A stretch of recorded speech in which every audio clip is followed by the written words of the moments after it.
si se espera que alguno de los tres esté contemplado entre los objetivos del proyecto o esté alineado con este objetivo central del programa.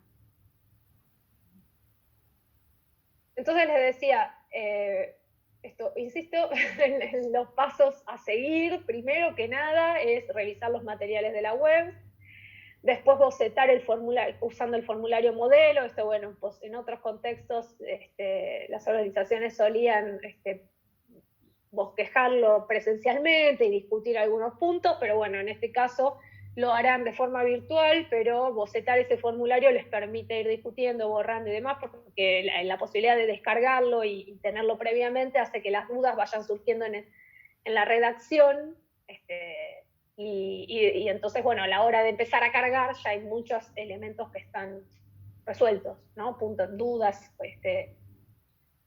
porque además también se espera que haya una cierta coherencia, ¿no? en todo el proyecto.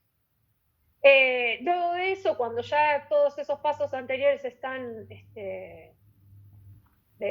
atravesados, lo que la organización hace es generar un usuario para la carga del proyecto. Para eso, acceden a través de esa página que mostré de la convocatoria, la que está en la página del Ministerio de Cultura. Entran a la convocatoria, puntos de cultura, y ahí encuentran la primera instancia de carga del proyecto, donde lo primero que hacen es generar un usuario para la carga. Acá lo que siempre se pide es que, por favor, lo hagan con un correo electrónico que esté en funcionamiento, que tengan acceso todo el tiempo, porque inmediatamente que se inscriben, reciben el enlace para empezar a cargar el proyecto.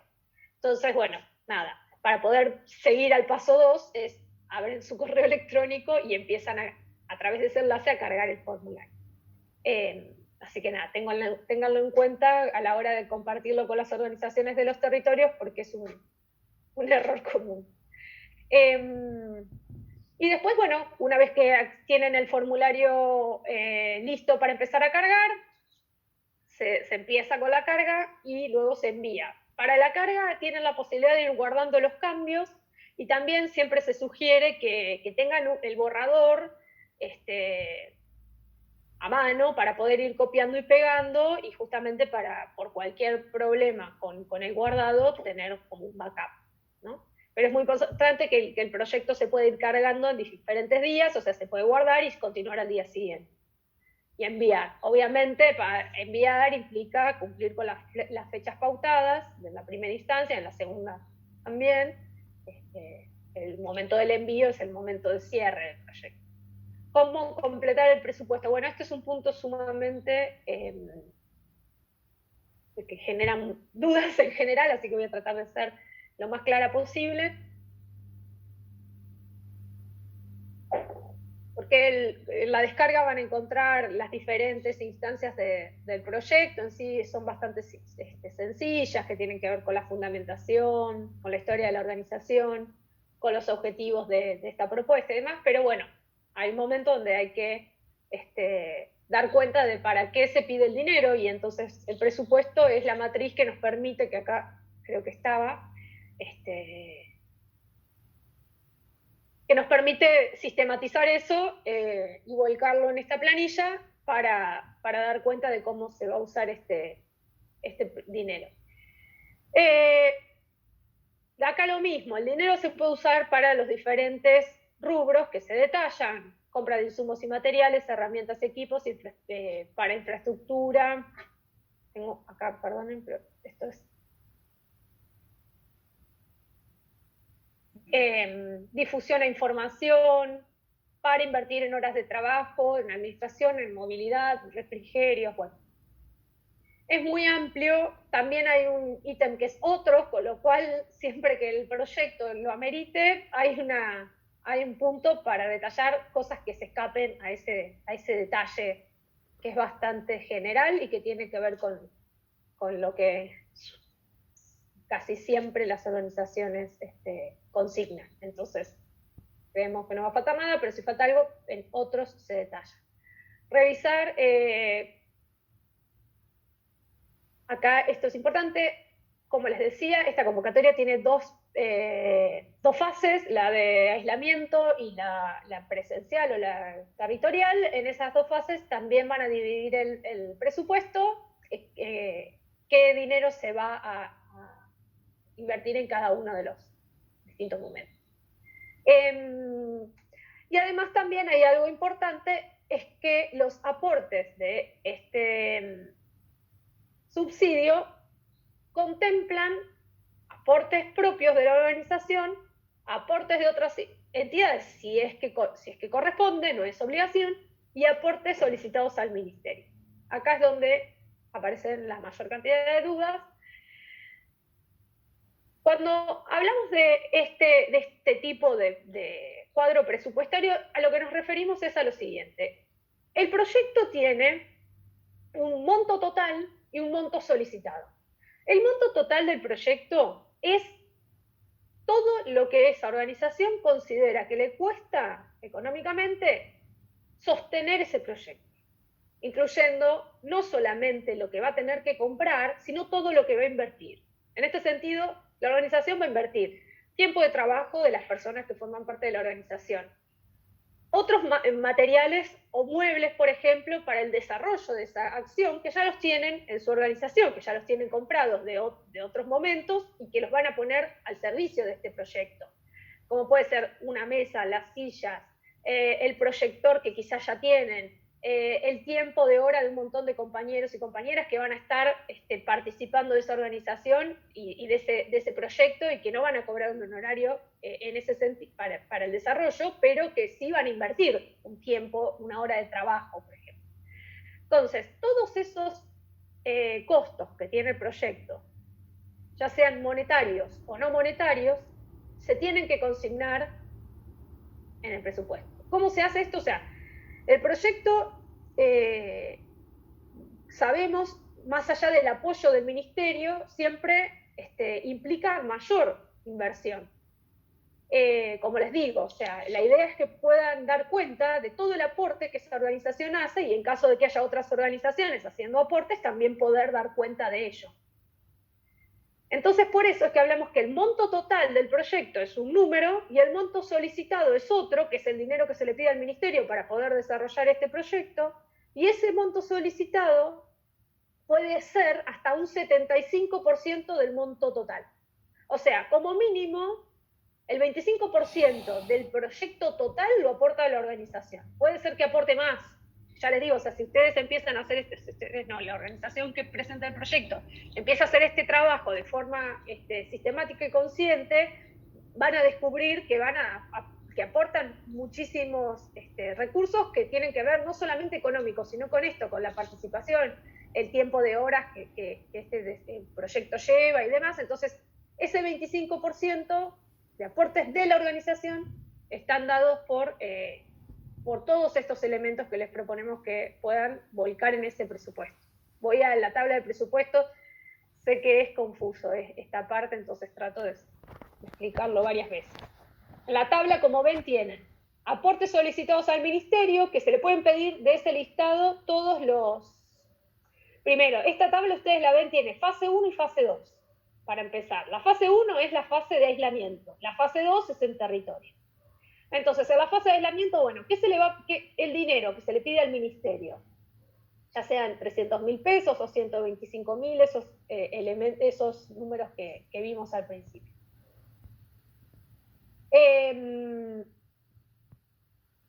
¿Qué se le va a pedir al ministerio? Los aportes solicitados al ministerio para materiales, insumos, herramientas, equipos. Esto sí es aportes monetarios. La organización, a su vez, ¿se ve el cursor ahí? En este cuadrito va a incluir sus aportes propios. Como les decía, pueden ser monetarios o no monetarios. Con estos aportes propios es que se calcula ese 25% o más que la organización aporta. ¿Se entiende? Hasta acá no veo caritas porque estoy con la... ¿Sí? Bueno, genial. Entonces, bueno, como les decía, estos pueden ser monetarios o no monetarios. Lo mismo para el cuadro presupuestario 2 de la fase 2. Entonces tenemos acá estas placas que les decía, del monto total solicitado, monto total del proyecto. Monto total y el monto solicitado. Y después lo que tenemos es una segunda instancia, también muy importante, que es que del dinero solicitado al ministerio, solo el 50%, o sea, hasta el 50% se puede solicitar para el pago de honorarios. En ese sentido, no solamente de las personas que trabajan directamente para el proyecto, sino para otros honorarios que se, de alguna manera, tercericen, como puede ser, no sé, el diseño gráfico o los contadores, demás. Esos gastos pueden estar implicados hasta en un 50% del total. Bueno, ya estoy No se escucha. terminando. Pero estoy grabando acá. Con relación al jurado, es importante que las organizaciones sepan que el ministerio va a incluir 2 representantes para la evaluación de los proyectos. A la vez también va a haber 2 representantes del sector de las organizaciones culturales comunitarias y un representante del Consejo Federal de Cultura. La rendición de cuentas es un proceso que se hace, bueno, obviamente una vez ejecutado el proyecto, pero está compuesta por un informe de avance que se espera se haga promediando el proyecto, y un informe final. Son informes escritos, técnicos, donde el equipo de puntos de cultura acerca un modelo y demás, y hay un acompañamiento para que esos informes se hagan, y la rendición de gastos. Las organizaciones tienen 30 días para rendir a través del área de rendiciones justamente de cuentas del Ministerio de Cultura, entregando los tickets o las facturas que den cuenta de esos gastos, de ese monto solicitado al Ministerio. Y entonces se envían para su evaluación.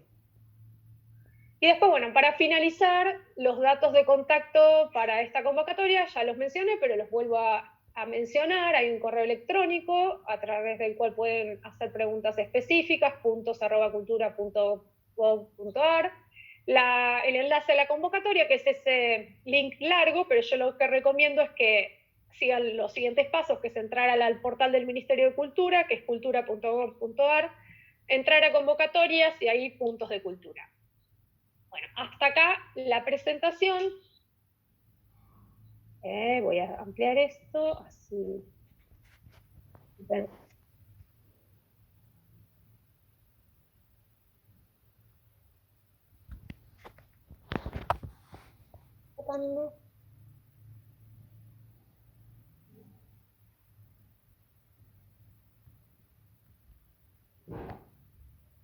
Ya lo voy a conseguir.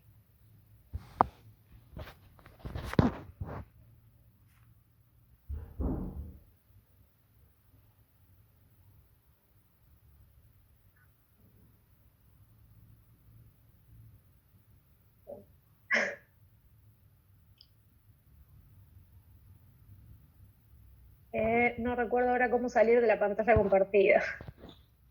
Disculpen,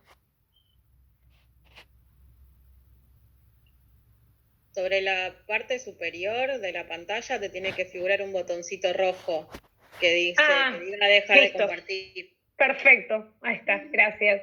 Y, Rosario, una cosa, hay gente que está esperando, si la podés aceptar. Dale. Sí, me quedó gente afuera que no los vi con la pantalla compartida.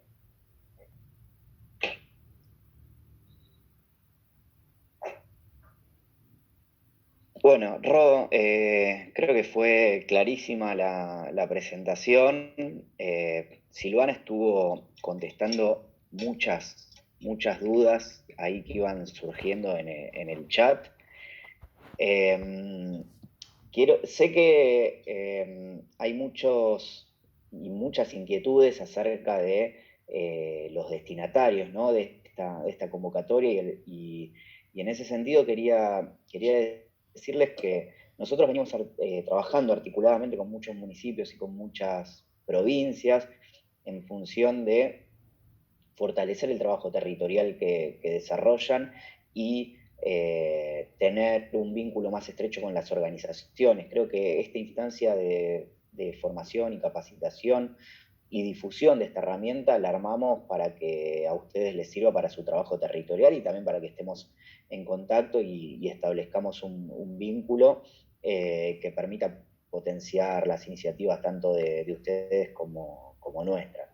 En ese sentido, sí quiero dejar bien en claro que este no es un programa que apoye directamente a municipios o a provincias, o a centros culturales municipales, o a centros culturales de facultades o de universidades, sino más bien un programa que trabaja directamente con las organizaciones. Es decir, que la transferencia de fondos está destinada directamente a las organizaciones de la sociedad civil, comunidades indígenas, que también describió Rosario, las que tienen personería, las que no tienen personería, con sus distintos perfiles organizativos, de acuerdo a las características de los proyectos también bien diversos que marcó Roy, entendiendo la cultura en un sentido amplio, como también lo dijo al inicio.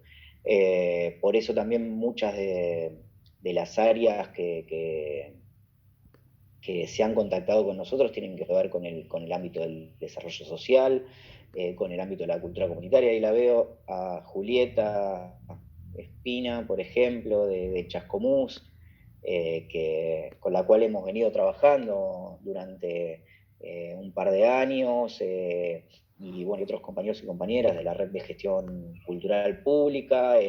Bueno, la idea de este espacio es justamente fortalecer estas instancias de articulación, saber que en nuestro programa tienen, si bien no son destinatarios directos, tienen la posibilidad de contar con herramientas y con un diálogo directo con nosotros como para establecer mecanismos de apoyo a las organizaciones. Sil, no sé si has tenido, digamos, alguna pregunta en especial que quieras que retome. Nos queda poquito tiempo, ya son 11:10 prácticamente, así que si hay algunas cuestiones puntuales que hayan quedado en el tintero, decime a ver si puedo retomarlas y contestarlas. Hay una específica que nos preguntan si los gastos de balances se pueden incluir en los balances institucionales.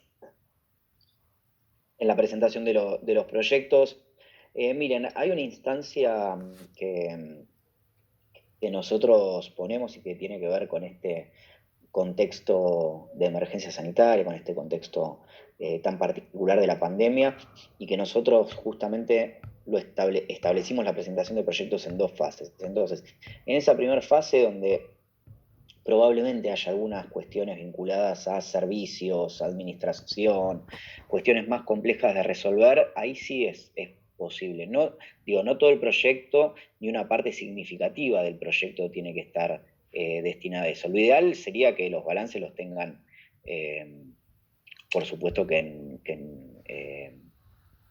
en regla, ¿no?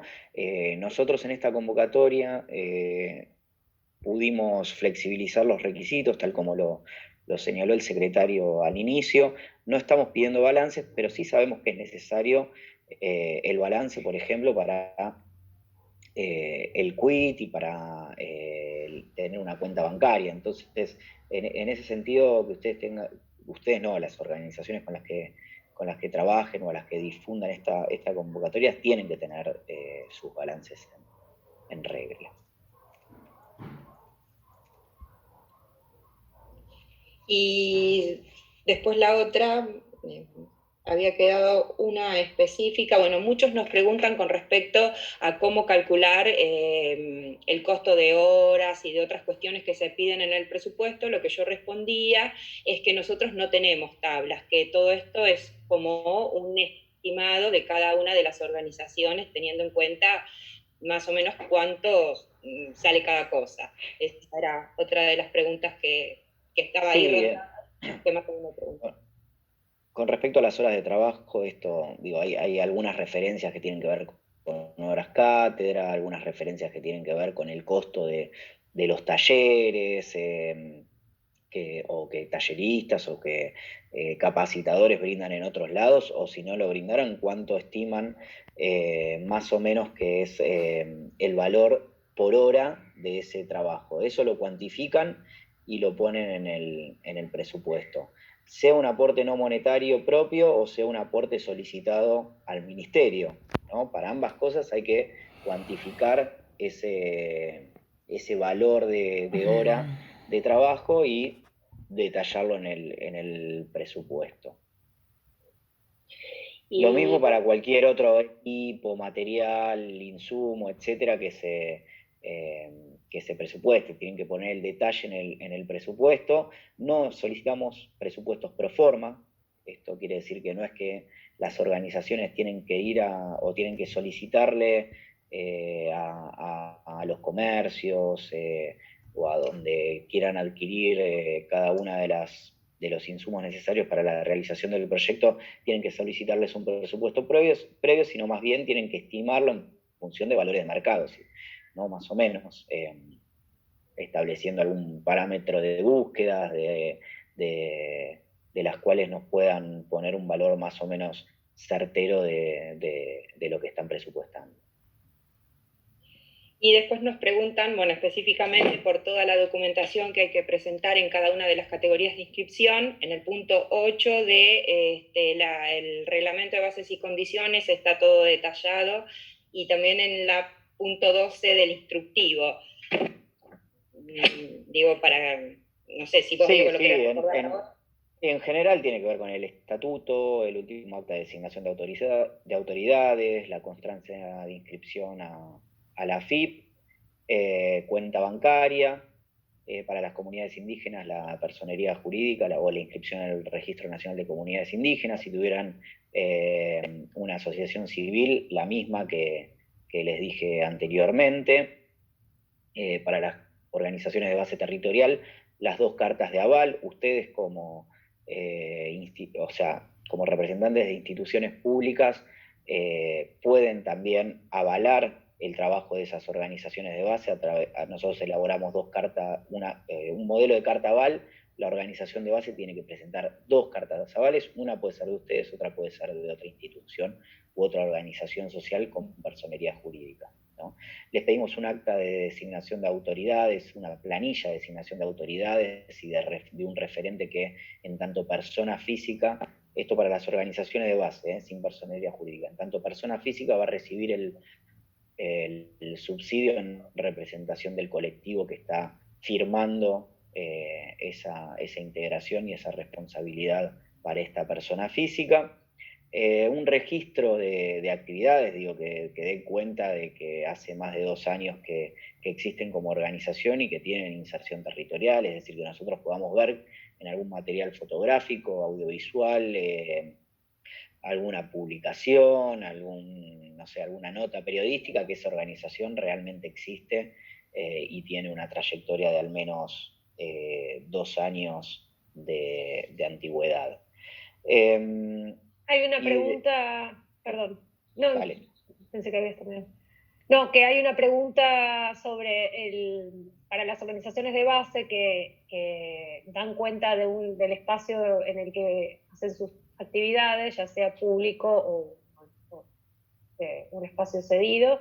Es necesario que sea un espacio en el cual estén haciendo hoy sus actividades. Alguien consultaba sobre algo que había sucedido el año pasado, pero tiene que ser un espacio, por más que hoy estemos en cuarentena, pero donde habitualmente la organización desarrolla sus acciones y donde se espera desarrollen esa segunda etapa del proyecto. O sea, no puede ser un espacio donde lo hicieron antes y ahora ya no lo van a poder seguir haciendo cuando se normalice la vida cultural.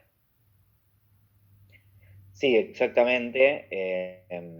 Nosotros consideramos que, bueno, en realidad reconocemos el trabajo territorial y continuo que vienen haciendo muchas organizaciones y colectivos en un espacio público, por ejemplo, ¿no? Creo que a esto se refería la pregunta de Ro, quizás una murga o un grupo de teatro comunitario viene desarrollando sus actividades hace, esto sí, es necesario, hace más de 2 años en una misma plaza, en un mismo parque, etcétera. Eso lo tomamos como espacio posible, ¿no? de desarrollo de los proyectos. El espacio público es posible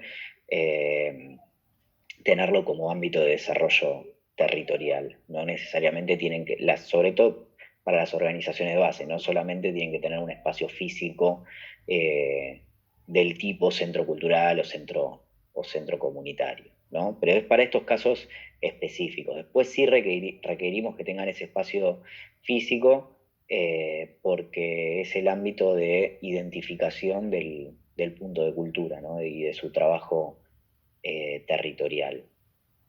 Y algo que iba a decir sobre la documentación, en el marco de este contexto, al finalizar la presentación de los proyectos, hay una declaración jurada que las organizaciones tienen que presentar, cualquiera sea la categoría o la característica de esta organización, una declaración jurada donde aceptan los términos de la convocatoria, donde, por ejemplo, se comprometen a aportar el 25% justamente de aportes propios, donde no van a destinar más del 50% a sueldos, viáticos o imputaciones equivalentes, donde le permiten al ministerio usar la imagen de los proyectos, y también hay un punto en el cual se comprometen a presentar de manera diferida aquella documentación que no han logrado o que no tienen en el momento por el contexto de aislamiento social preventivo y obligatorio.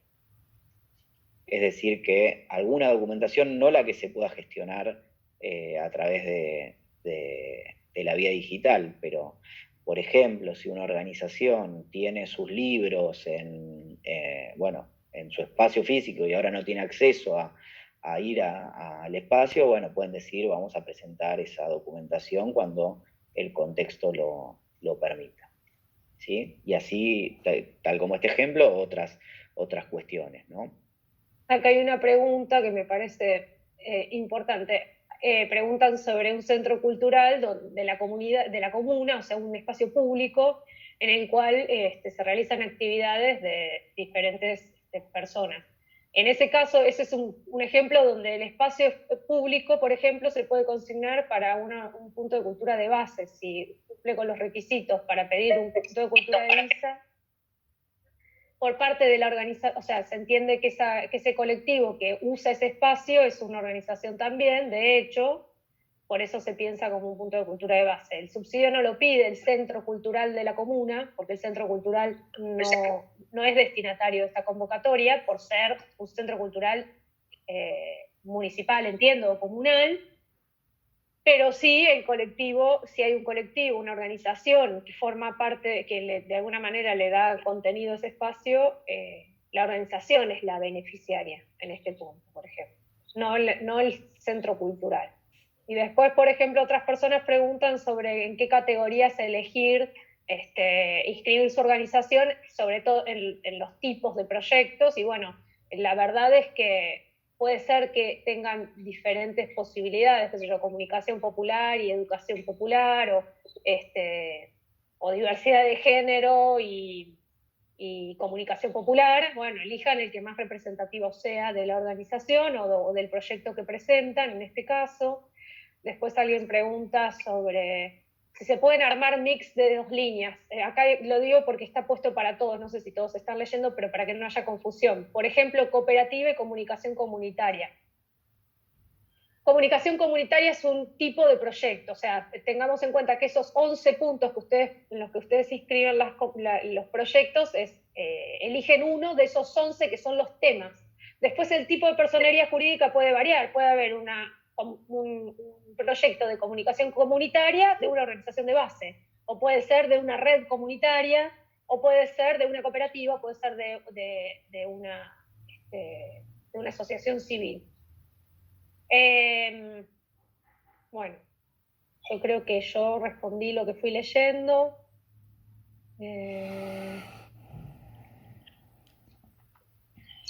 Este año no vamos a recibir proyectos de correo postal por las situaciones que estamos atravesando. Otros años sí se hizo esa opción, pero este año no se puede.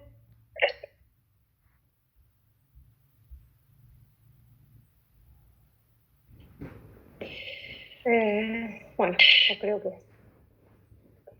el acceso al PowerPoint sí, pueden tener acceso, no sé cómo se puede sistematizar eso para que llegue, pero sí.